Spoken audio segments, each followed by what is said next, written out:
Buenas tardes o buenos días, esto es Nueva Argentina generando conciencia nacional. Muy buen sábado a todos. Estamos acá generando conciencia nacional y justamente les pedimos por eso que se suscriban a nuestro canal de YouTube para que podamos seguir divulgando esto, hablar de estos temas. Es tan importante porque el día a día de hoy nos agobia un poco con las cuestiones ideológicas, a veces mediáticas, y nos corremos a veces de lo importante, sobre todo también por el programa de hoy en el ámbito académico, que hoy tenemos un gran programa. Soy Lucas Enfaña. ¿Cómo estás, Ale? De mi lado, Bien, Alejandro Lucas. Bando. Todo bien, por suerte. A mi otro lado tengo a un gran invitado que hoy nos va a acompañar y vamos a hablar de temática de geopolítica y sobre todo, amén de su nuevo libro, Geopolítica y Alimentos. Me refiero a Juan José Borrell. ¿Cómo estás? ¿Qué tal, Lucas? Buen día Alejandro. Les agradezco la gentil invitación al programa. Bueno, muchas gracias. Juan José Borrell realizó estudios doctorales en Ciencias Sociales y Humanidades de la Universidad de Oslo, Noruega, y en la Universidad de Utrecht, Holanda, y en Argentina. Es magíster en Estrategia y Geopolítica y licenciado en Historia.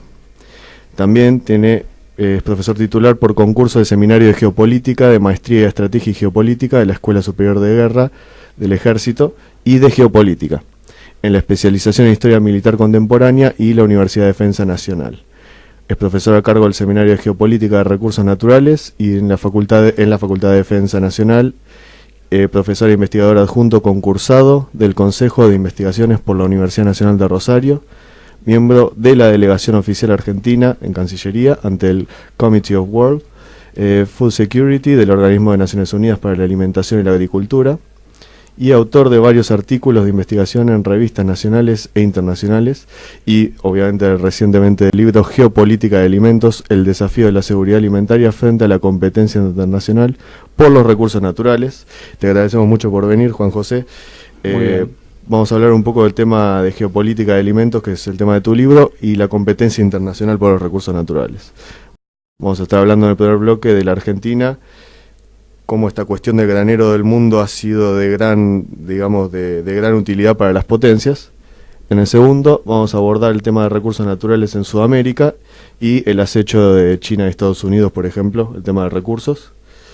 Y finalmente los nuestros recursos argentinos, y parece que creamos exportación para la industria extranjera. Así que empezando, Juan José, te pregunto, con respecto a la producción de alimentos, digamos, de nivel estratégico, ¿qué situación tiene la Argentina? Bueno, para comenzar, vale decir que este es un tema sumamente complejo, que tiene muchas aristas, y mi enfoque es exclusivamente una mirada geopolítica. Esto quiere decir que no veo el fenómeno desde una mirada agroindustrial o de la agronomía, o una mirada econométrica, o una mirada como puedan ser profesionales del ámbito de la salud o de la nutrición. Es decir, ¿por qué geopolítica? Porque tenemos que entender que la cuestión alimentaria es un asunto netamente relacionado con cuestiones de poder.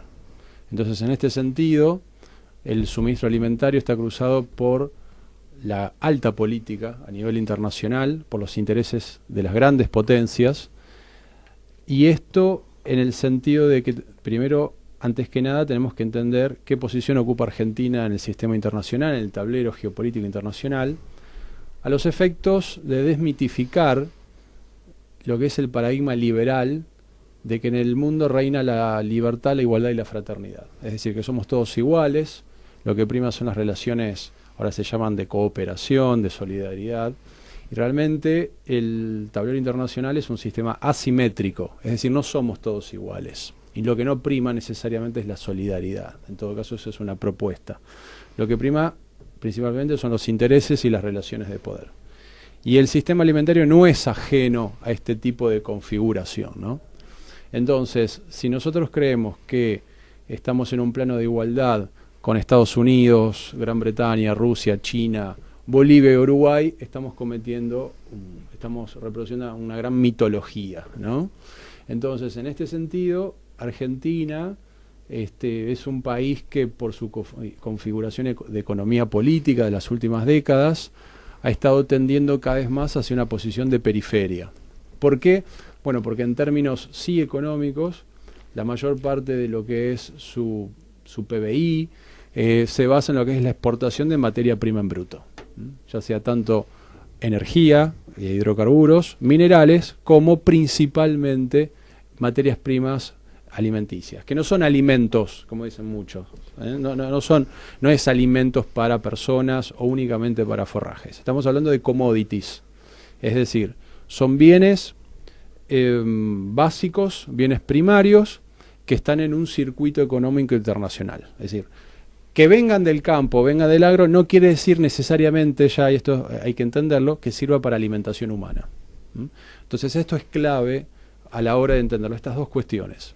Entonces, en este sentido, la Argentina, creemos que en la actual configuración de las matrices tecnológicas y de poder, no podemos decir que nuestro sistema alimentario es estratégico. Estratégico es otra cosa. Estratégico es un sistema de desarrollo de bio-nanotecnología propio con matrices propias, patentes propias. Estratégico es tener una moneda que tenga un peso internacional. Estratégico es tener sistemas de armas que nos permitan tener la capacidad de disuasión y de asegurar nuestra defensa. Eso es el sentido estratégico. Estratégico es el control o por lo menos la capacidad de proyección en el comercio marítimo con un sistema de marina mercante propio. Eso es estratégico. Entonces, referir a que porque nosotros producimos en gran escala commodities estratégico es otra gran falacia. Es decir, hay que hacer un gran ejercicio de humildad y de asumir el lugar que ocupamos en el mundo. Entonces, esa idea que, digamos, deberíamos asumirla desde nuestros gobernantes, nuestros académicos, es decir, los nativos de la academia que reproducen estos grandes relatos de que fuimos el granero del mundo, que es una gran mentira, y vamos a ser el supermercado del mundo, que es otra gran, sortija para chicos de una gran calecita hacia nivel mundial. Es decir, porque en un modelo tan hiperconcentrado, si vos sos el supermercado del mundo, te sobran 20 millones de personas. Claro. Es decir, realmente Argentina tendría la capacidad para aspirar a mucho más que ser un supermercado del mundo. Yo no me conformo con que seamos únicamente el supermercado del mundo, lo cual no estaría mal. Pero fíjense ustedes, superpotencias como Estados Unidos son grandes productores de alimentos, pero su sistema alimentario no supera el 15% de su PBI. Entonces es importante. Son los mayores donantes de alimentos, tienen las mayores corporaciones comercializadoras, tienen las mayores corporaciones de patentes, de transgénicos, de agroquímicos. Para ellos es estratégico, pero no supera el 15% de su PBI. Entonces, si nosotros creemos que de hacer de nuestro país, que tendría la posibilidad de ser una potencia media, únicamente un supermercado o un granero, nos quedamos muy cortos. Creo que el techo tendría que ser mucho más alto. A eso me estoy refiriendo. Claro, ahí te voy a hacer una pregunta, porque está justamente ese mito que se repite varias veces, de que se nos dice que somos el granero del mundo, fuimos el granero del mundo, o como vos me mencionás, podríamos ser el supermercado del mundo y deberíamos aspirar a más. Pero si somos actualmente un granero del mundo, como se dice, que no creo que sea así, pregunto, ¿dónde están las industrias y por qué hay gente, digamos, sin trabajo y mismo con problemas de pobreza en Argentina? Bueno, está muy bien la pregunta, comparto, pero habría que distinguir dos grandes cuestiones. Una, ¿cuál es la fábrica de pobres? ¿Dónde estaría la fábrica de pobres? Y otra es si a partir de nuestro modelo económico vigente podemos solucionar la pobreza. Argentina es un país que ya desde hace décadas, como decía hace un momento, ha entrado en un proceso de periferización. Esto indica que toda su estructura de economía política ha tendido hacia lo que es el desguazamiento de las industrias, el desguazamiento de las industrias medias, la desaparición y extinción de las pymes, y en el sector agroalimentario la desaparición de miles de tambos, de miles de lotes de producción frutihortícola, de miles de lotes de pequeña producción ganadera. Es decir, ha sido un modelo de gran concentración. Entonces este modelo de gran concentración, donde se ha prescindido de la mano de obra humana, lo que ha generado, es decir, es personas que no logran insertarse laboralmente. Por eso decía que un modelo de monocultivo, donde un tractor, una persona, tiene un promedio de proyección al espacio de más de 500 hectáreas, es decir, prescinde de lo que sería la mano de obra. El tema es ver de qué manera nosotros no quedamos entrampados en esta falacia de decir, bueno, el campo va a ser la solución de la pobreza en Argentina. Es decir, depende del modelo. Si nuestro modelo es un modelo industrial de generar trabajo genuino, es decir, esos puestos de trabajo se tendrían que generar en otros sectores, no necesariamente en el campo. Es decir, es porque seguimos pensando dentro de la misma matriz, dentro del mismo modelo, claro, de que el campo va a ser siguiendo la solución para todo. Entonces, es la solución de nuestro... Estamos esperando las cosechas récords para el ingreso de divisas y al mismo tiempo ahora vamos a cargar el campo con la tarea de darle trabajo a 15 millones de argentinos que están bajo la línea de pobreza. Es imposible en ese sentido. Entonces, tendríamos que distinguir estas dos cuestiones. ¿Qué mitos, por ejemplo, vos hablaste de mito liberal sobre, por ejemplo, el tema del supuestamente la solidaridad internacional, supuestamente un mundo donde no hay relaciones de poder? ¿En lo académico eso también se refleja? Fundamentalmente en lo académico, es decir, la universidad, no quiero decir que toda la universidad, pero la universidad es uno de los grandes, debería ser por antonomasia uno de los grandes productores de conocimiento, pero al mismo tiempo es reproductor de saberes y de conocimiento. Entonces, el tema es desde qué paradigma o desde qué modelo, para que se entienda, se están reproduciendo estos conocimientos. Entonces, si yo parto de la base de que ese modelo mío entiende el mundo como un mundo de iguales, de personas libres, y donde prima la fraternidad, toda la producción de conocimiento que yo voy a hacer se va a hacer desde ese mismo modelo. Entonces, en este sentido, lo que opera básicamente, muchas veces en muchos nativos, es una mitologización del rol en el mundo. Es decir, muchos colegas míos hablan o dan clases o escriben como si ellos viviesen en un anexo de París, en un anexo de Nueva York o de Washington o de Londres, o de Connecticut, digamos. Claro.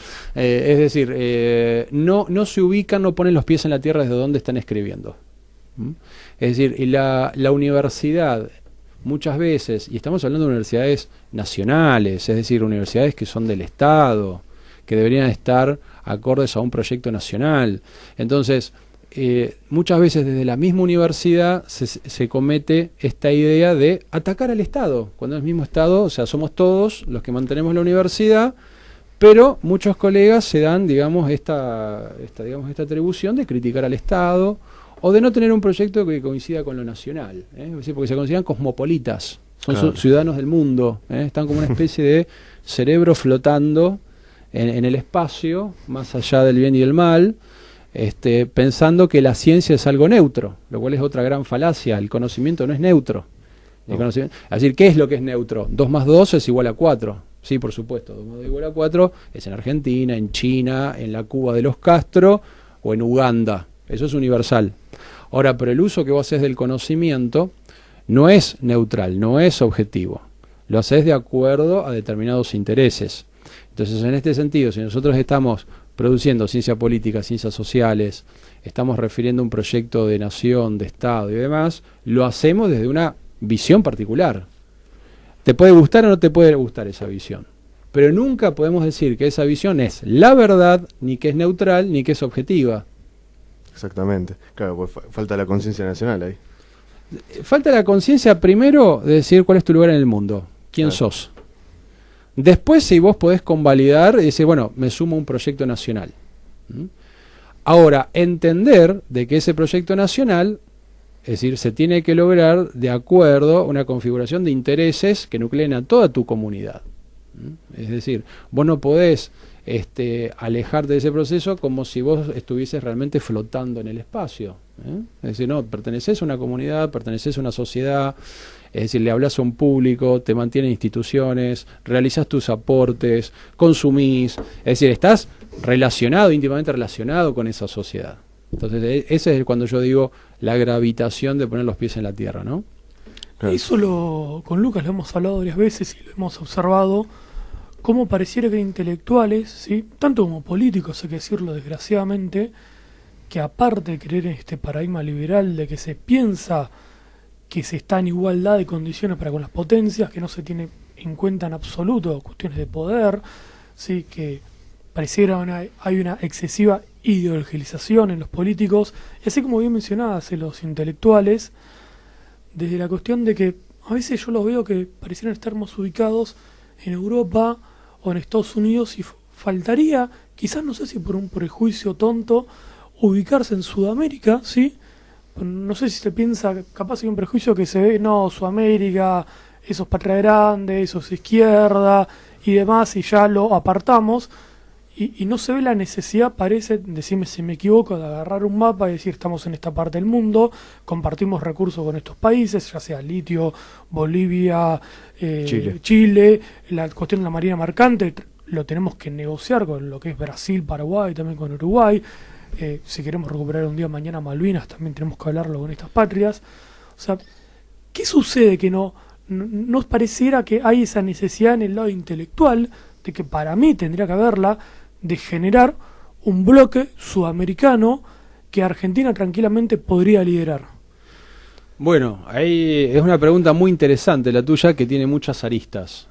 Algunas voy a darte una opinión, en otras te voy a dar una idea más formada, y en otras sencillamente no voy a poder opinar porque no tengo conocimientos en la materia. Yo creo que en principio, en lo que hace a los intereses, primero hay que entender desde un punto de vista realista que todas las potencias o los países con voluntad de potencia primero piensan a nivel nacional. Es decir, el claro ejemplo son Brasil y Chile. Es decir, para Brasil lo más importante primero es Brasil, después Brasil y por último lugar Brasil. Después, si hay algún tipo de alianza, acuerdos o beneficios mutuos, por lo menos en lo que es negociaciones a nivel internacional, a nivel diplomático, acuerdos de comercio, donde la postura argentina es confluente con la de Brasil, bueno, ahí vamos juntos. Lo mismo el caso de Chile. Chile se piensa a sí mismo como un país, isla, que está separado, o grandes sectores de lo que es la élite chilena se piensan como un país aislado de lo que es el resto de Latinoamérica. Ahora lo que estamos viendo precisamente es la crisis de ese modelo que tiene Chile, de haber sido mencionado como el ejemplo del desarrollo en Sudamérica. Sí. Es decir, el éxito de las políticas neoliberales, del desarrollo ordenado, estamos viendo que está colapsando. Entonces, ojo con estas percepciones.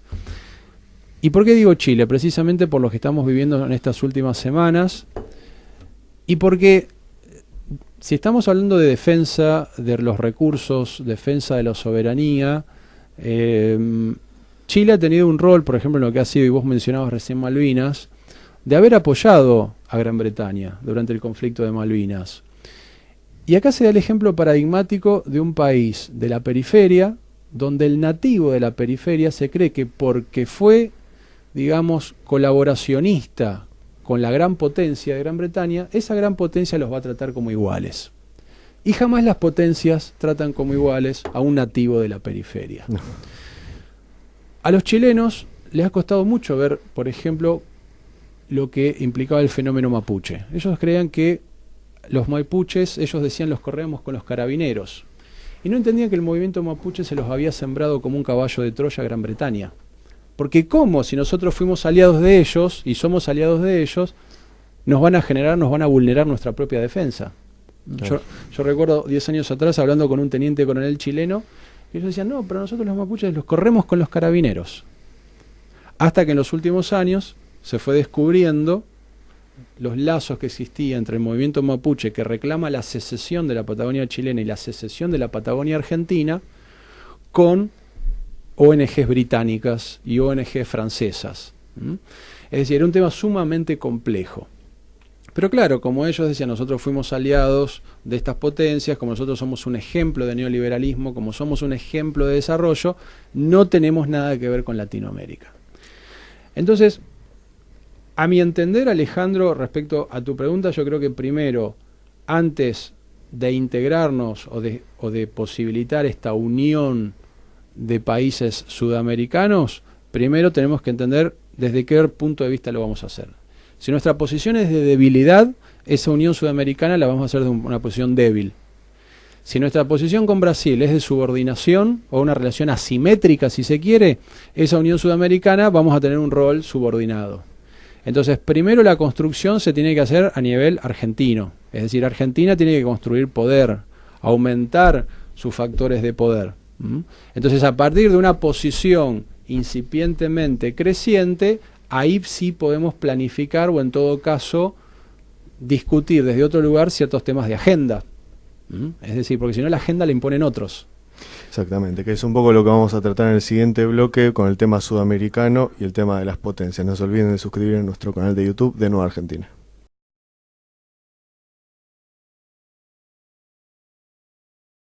Seguimos en Nueva Argentina generando conciencia nacional. Si no lo han hecho todavía, suscríbanse a nuestro canal de YouTube y activen la campanita, así se enteran de nuevos videos. Estamos acá con Juan José Borrelli, que es especialista en temas de geopolítica y está presentando su libro Geopolítica de Alimentos, el cual lo presentó también allá en la Facultad de Sociales de la UBA, que tuvo el gusto de concurrir. Juan José, vos hablaste en un momento, me acuerdo, de la charla sobre el tema de dispositivos geoculturales y hablaste también del tema de las multinacionales del comercio. ¿Hay alguna relación ahí con esos dos conceptos? Bueno, sí, netamente están interrelacionados, es decir, siempre hay que pensar desde una perspectiva de la complejidad de que se interrelaciona lo cultural con lo geopolítico, con lo económico. Precisamente lo que no comparto es de la división en compartimentos del conocimiento, de ciencias, ¿no? Es decir, el economista que no ve nada de política o de sociología, el artista que no entiende nada de política está en la estratosfera, o lo mismo el gobernante que cree que porque los índices macroeconómicos van bien ya se solucionan los problemas sociales, ¿sí? Es decir, las perspectivas tienen que ser integradas. Respecto a lo que me estás preguntando, en materia de lo que es competencia por los recursos y específicamente el suministro alimentario, Argentina ha estado sujeta a los vaivenes de lo que son las grandes potencias.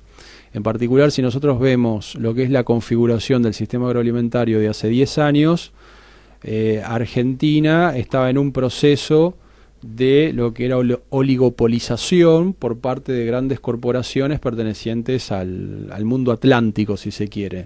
Es decir, tanto de lo que era la comercialización de cereales, la producción en el agro, o las empresas que se estaban insertando en lo que es la manufactura y el consumo de alimentos, había una gran preponderancia de corporaciones norteamericanas, británicas, francesas. Por ejemplo, Bunge, Cargill, Monsanto, Syngenta, Nestlé y demás. Y lo que venimos presenciando desde hace casi una década y ya 5 años es una avanzada arrolladora de China o de corporaciones chinas. Es decir, China en un proceso a escala global desde hace casi 6 años empieza a adquirir grandes corporaciones de los agroalimentos, como por ejemplo grandes semilleras como Nidera, grandes semilleros y comercializadoras como Noble, donde, a ver, China, lo que estamos hablando es del Estado chino. Es decir, las corporaciones chinas son corporaciones del Estado chino, donde hay un perfecto amalgamamiento, una amalgama, sí, entre lo que es el interés económico y el interés político. Lejos de lo que dicen, ¿no?, que el capital está separado del Estado. Exactamente. Bueno, pero ese era el paradigma occidental de Estados Unidos, donde las grandes corporaciones tienen su agenda y el Estado tiene su agenda y van coincidiendo de acuerdo a los intereses. En el caso chino, como decía, hay una perfecta amalgama entre poder económico y poder estatal. Entonces, estas grandes corporaciones tipo COFCO, claro, que hoy en día en Argentina compite cabeza a cabeza con Bunge, con Cargill, para ver cuál exporta mayor cantidad de cereales, es una realidad que quizás ha venido para quedarse. Otro es el caso de lo que era una megacorporación europea, Syngenta, que hace un par de años la compró China, el Estado chino, una corporación que se llama ChemChina. Entonces, es decir, hoy en día, dentro de lo que es lo que yo llamo en el libro Geopolítica de Alimentos, un poder estructural, bueno, este poder estructural dejó de ser 100% occidental o de países de la OTAN. Se ha venido a sumar China. Es decir, ahora el Estado chino va a controlar también el precio de las commodities. Y no es solamente el precio de las commodities, es un gran oligopsonio, es decir, un grupo cerrado de corporaciones que son las que te compran porque tienen la infraestructura cercana a los puertos, tienen los barcos y destinan a su propio país estos recursos. Entonces, en este sentido,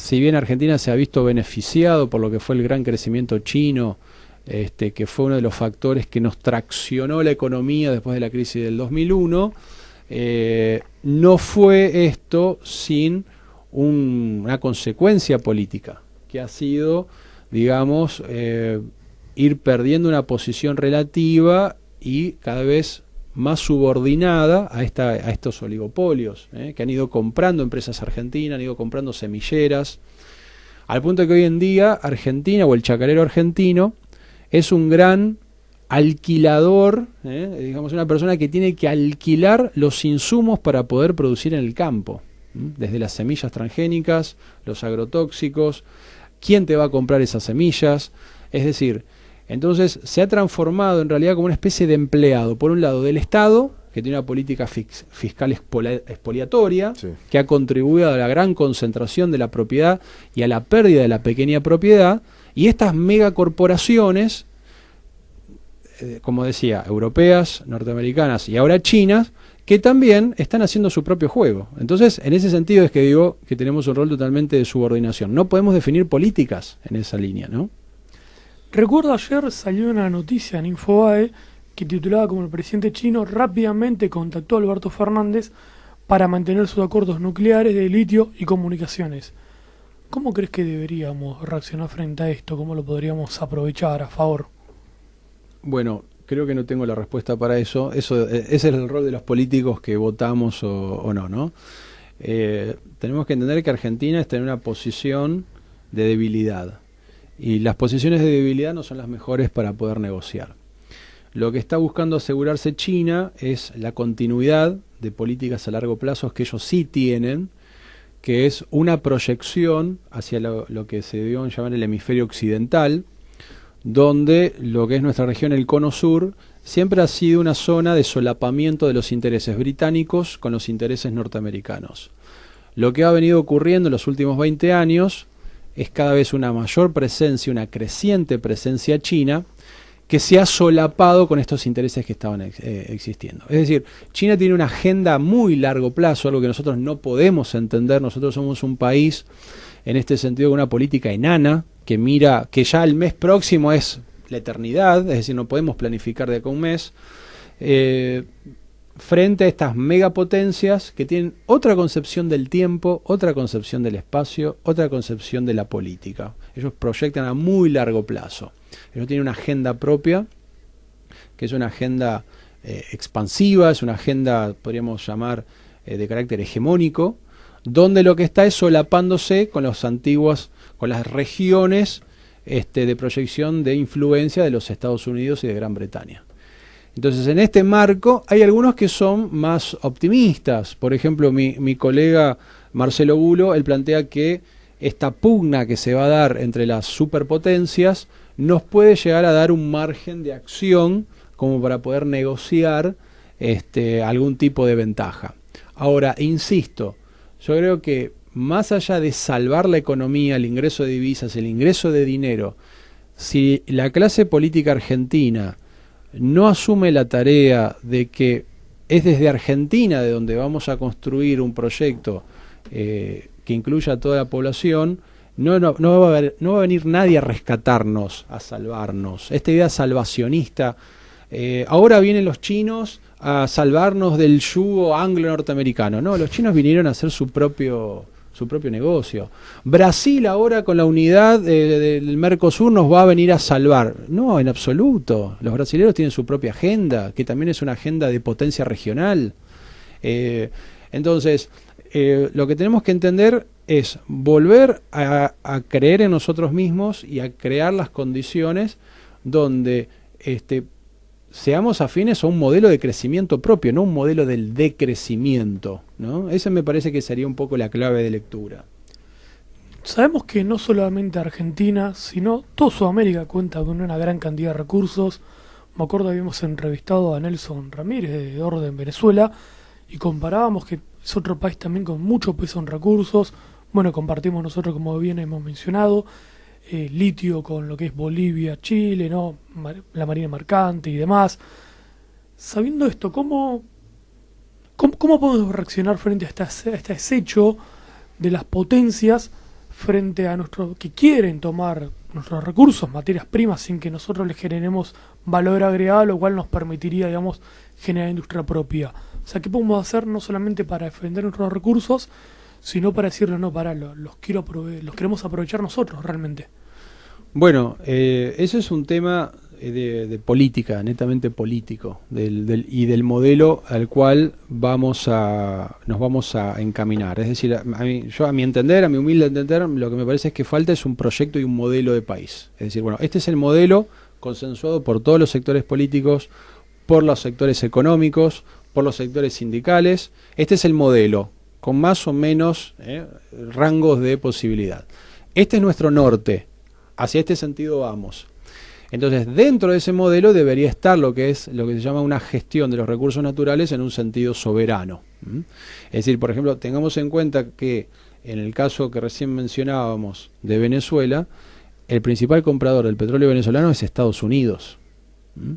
Entonces, dentro de lo que era la retórica progresista del régimen chavista en contra de Estados Unidos. Sí, yo me acuerdo cuando estuvo Chávez acá en el 2004 que decía Bush, hueles a azufre, asociándolo con el demonio y demás. Y a Estados Unidos no se le movía un pelo porque sabía que puntualmente Venezuela, no importaba si oliese a azufre o a perfume, le estaba exportando el vital recurso que era el petróleo y jamás dejó de hacerlo. Entonces, ahí si hacemos una lectura, una radiografía a nivel estratégico, el rol de estas potencias ha sido de proveer de recursos, de estos países ha sido proveerse de recursos de la periferia. Lo mismo está pasando con el caso del litio. Lo que está buscando hacer China es asegurarse la provisión de litio. Entonces, en este sentido, el tema es, bueno, ¿qué política vamos a tener nosotros donde desde una posición de debilidad podemos negociar ciertos márgenes de captación de renta de esa producción que nos permita ir ganando espacio, ganando recursos, ganando espacios para la transformación de estos recursos, la manufacturización, que no se haga en el extranjero y demás? Entonces, bueno, esa es netamente la tarea de cómo gestionar los recursos, es el modelo económico-político de país, me parece. Es el gran interrogante. ¿Le parece? Vamos a un segundo corte, enseguida volvemos para hablar de cómo los recursos argentinos deberían ser empleados por los argentinos para crear industria. Ahora volvemos.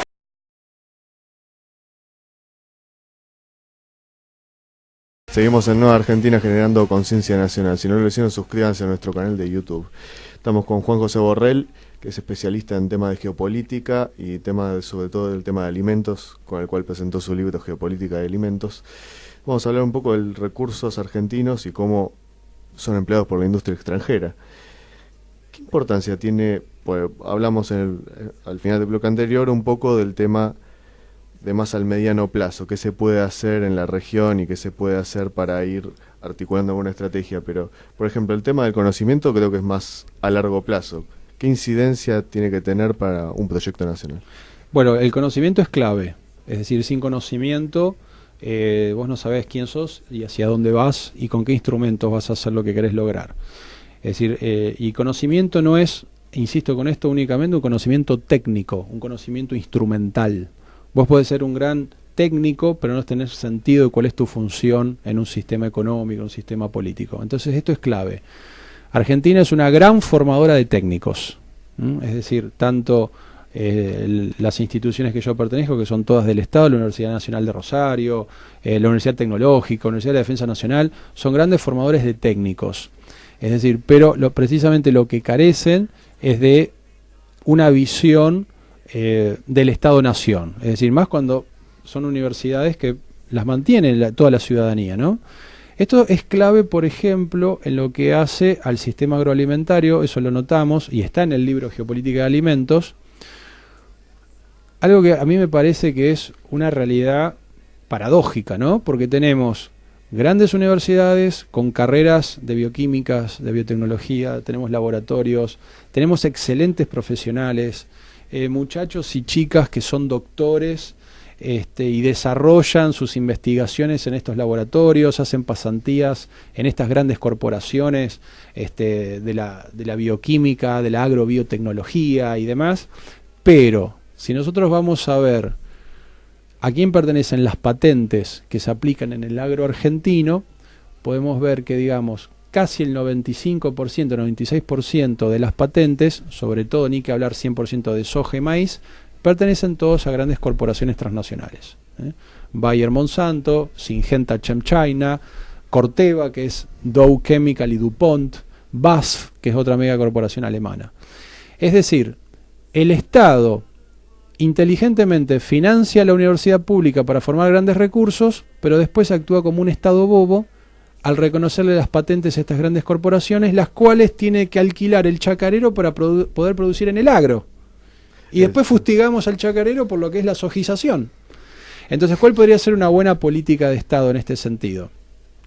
Si tenés los recursos, tenés los laboratorios, ¿por qué el Estado argentino no puede contribuir con empresas nacionales de bioquímica, de biotecnología, para patentar, digamos, eventos vegetales que sean de libre acceso para nuestros propios chacareros? Que de a poco vayan haciendo una brecha, un espacio, ganando un espacio frente a todo lo que es esta cooptación del germoplasma biotecnológico de nuestro agro, ¿no? Entonces ahí estaríamos generando un espacio propio, estaríamos generando políticas soberanas. Curioso que cuando no está el Estado no hay libre acceso a los recursos, como al revés de lo que se dice, que la libertad de mercado, ¿no? Bueno, precisamente ese es el gran mito. El Estado está para asegurar que exista esta libertad de mercado, supuestamente. En el caso de Argentina, es el Estado el que le asegura a estas corporaciones las patentes para que se produzca en el agro argentino. Y al mismo tiempo es el Estado el que impide que los productores argentinos accedan a una patente argentina. Entonces, por eso el Estado puede tener un doble rol, puede ser un arma de doble filo. Es decir, ¿al servicio de quién está el Estado? Lo que nosotros estamos presenciando en lo que es el modelo neoliberal es que no es cierto que el neoliberalismo busca prescindir del Estado. Es al revés. Necesita un Estado mínimo, un Estado reducido, que sea un Estado que garantice lo que es mínimamente la gobernabilidad para permitir una economía política de la expoliación de recursos. Entonces, en este sentido, lo que se busca es que el Estado tenga un rol de policía, tenga un rol fiscal, brinde servicios mínimos, educación, salud, techo, vivienda, es decir, genere las condiciones mínimas, pero que ni se le ocurra discutir cuestiones estratégicas. Las cuestiones estratégicas no tienen que pertenecer a los países periféricos. ¿Qué modelo de país, qué tipo de moneda, qué uso de la energía, qué matriz de crecimiento, qué rol para las Fuerzas Armadas? Es decir, todo eso le tiene que ser ajeno al Estado de la periferia y únicamente el Estado tiene que ser un Estado administrativo mínimo que permita este modelo económico, ¿no? Entonces es clave esto verlo. Porque precisamente podemos tener un Estado, podemos tener una bandera, pero el modelo económico es totalmente extranjerizante. Claro. ¿Cómo podríamos hoy, frente al gran desafío de generar trabajo, desarrollar una industria para dar trabajo, una defensa que garantice la protección de esta industria, así como nuestros recursos, pero teniendo en cuenta, digamos, un desarrollo sustentable del medio ambiente que pueda cuidar nuestros ríos, mares, lagos y territorio mismo? Bueno, a ver, yo soy un poco crítico del concepto de sustentabilidad. Sí entiendo que tenemos que tener un modelo de crecimiento que sea lo menos contaminante posible, pero hay que distinguir entre lo que es la contaminación de lo que es la cuestión ambiental, ecologista y la sustentabilidad. El concepto de sustentabilidad o desarrollo sustentable fue creado precisamente por estas grandes potencias, donde viene asociado lo que es la matriz del decrecimiento. Es decir, el origen de esto es la Comisión Trilateral y el reporte del Club de Roma, Los Límites del Crecimiento, donde se busca reorganizar la División Internacional del Trabajo y se le asigna a los países periféricos el rol de meros proveedores de materias primas en bruto.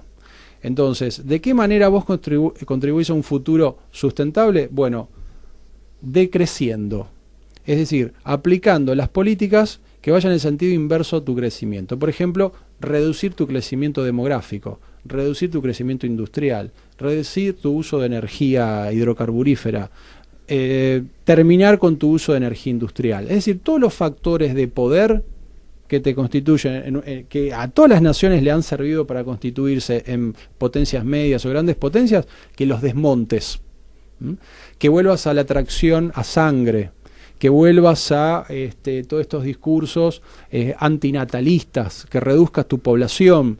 ¿Por qué? Porque una población en cantidad y calidad, fijémonos los chinos, sino, es un recurso de poder.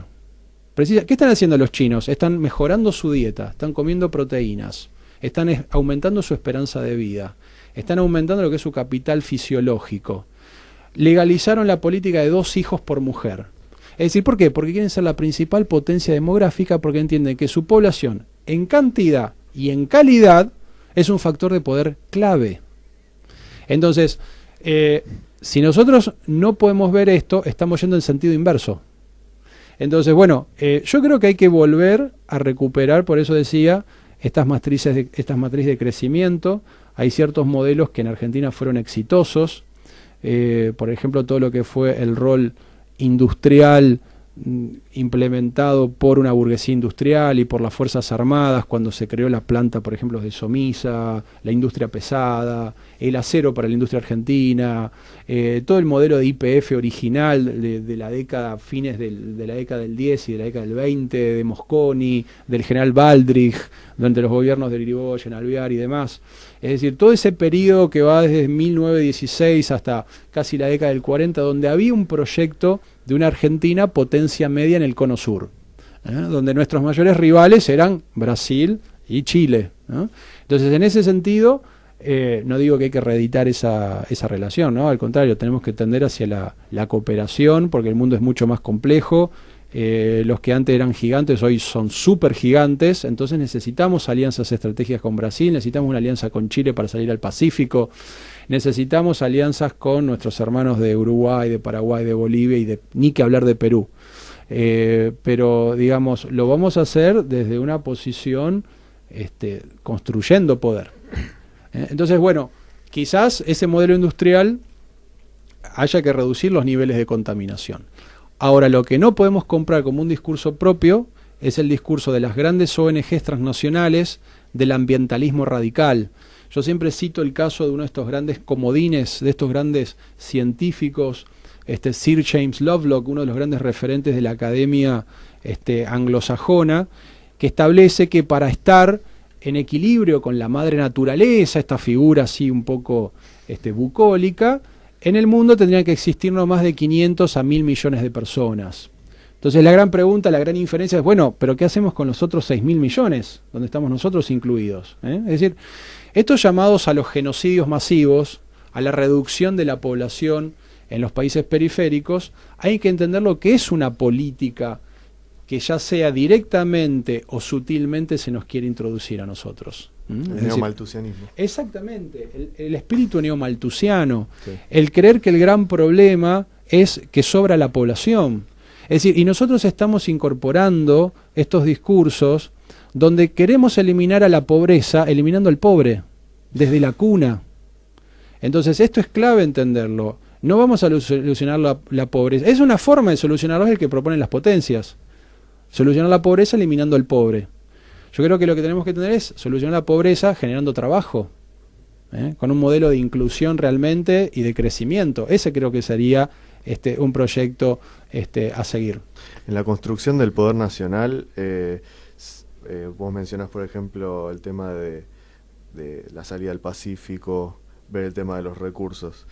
Cuando una situación en la cual hipotéticamente Argentina reconstruya su poder nacional, ¿se puede pensar que ahí es posible la Unión Sudamericana? Es decir, ¿puede haber una suerte de efecto contagio o de ejemplo quizá que para los demás países sudamericanos, países hermanos, se den cuenta y digan, es posible entonces? Bueno, eso yo creo que es un proceso, es decir, claro. Es un proceso y debería ser parte de una política realmente de integración y de ver de cuáles son las agendas diplomáticas, la agenda exterior y demás. Pero reitero, si nuestras clases políticas, nuestros altos mandos, nuestro servicio diplomático no tienen una concepción geopolítica de qué lugar ocupamos en el mundo y la única política es la de conseguir el mejor cargo en el lugar más bonito, Eso no es un proyecto que beneficie al país ni que tienda hacia la integración del Cono Sur. Es decir, me parece que en ese sentido deberíamos, todos los sectores deberían asumir, decir, bueno, a ver, estamos en un momento que tenemos que definir un proyecto geopolítico. Pero precisamente la geopolítica, como un instrumento, es decir, es un recurso de conocimiento. Por eso empezamos esta entrevista hablando del conocimiento y del rol de los institutos de conocimiento. Es clave porque si vos no entendés qué lugar ocupás en el mundo y hacia dónde querés ir, no hay modelo sostenible en el tiempo que se puede implementar. Quizás sea necesario empezar, ¿no?, a avanzar, plantar los pies no solamente sobre la tierra, sino sobre Argentina, ver dónde estamos ubicados, ver los recursos que tenemos, el capital humano con el que contamos, el lugar donde estamos, los países hermanos que tenemos, la situación, ¿no?, geopolítica mundial, y de ahí empezar a pensar de Argentina hacia el mundo, ¿no? Tal cual. Yo lo que, respecto a lo que es esta idea de la integración, soy un gran descreído de que la hermandad implica lumpenización. Es decir, la integración se tiene que hacer, pero como dije hace un instante, desde una posición de pie y de una construcción de poder. Primero Argentina, después del Cono Sur y en todo caso Argentina como un posible faro de la cultura, en algunos aspectos que podrían ser valorados por algunos otros vecinos o hermanos de países de América del Sur. Pero la integración latinoamericana no la vamos a hacer desde el absurdo, es decir, desde abriendo nuestras fronteras y dejando que los lúmpenes de Bolivia, Perú, Chile, Paraguay vengan a la Argentina, o que el narcotráfico transnacional encuentre paraísos en Argentina y demás. Eso no es la integración que estamos deseando, es la integración desde el absurdo, que precisamente es el que están promoviendo las grandes potencias. Porque hay una integración, una falacia de integración que están promocionando algunos intereses de Latinoamérica como una gran zona gris, y no es esa la idea del proyecto. La idea es decir que nosotros nos hemos constituido es la de un Estado, pero tiene que ser un Estado soberano, en el sentido soberano, ¿no? Entonces esa es un poco la idea que deberíamos rescatar, que es un tema largo y complejo para varios programas más, sí, ¿no? Sí, es un tema de pensarnos como potencia y también, como vos bien dijiste, hacerlo de pie. Por eso es muy importante divulgar estos temas, charlarlo, discutirlo entre los argentinos, porque esa es la discusión que realmente nos debemos todos como compatriotas. ¿Qué Argentina queremos? ¿Qué Argentina Sí, la gran pregunta? ¿Qué Argentina queremos? Exactamente. Te agradecemos mucho, Juan José, por venir. Le agradezco a ustedes. Fue una gran charla y bueno, esperemos que tengamos otras más. Cómo no, es un gusto. Nos vemos la Muchas próxima gracias. semana, Ale. Nos vemos la próxima, por supuesto.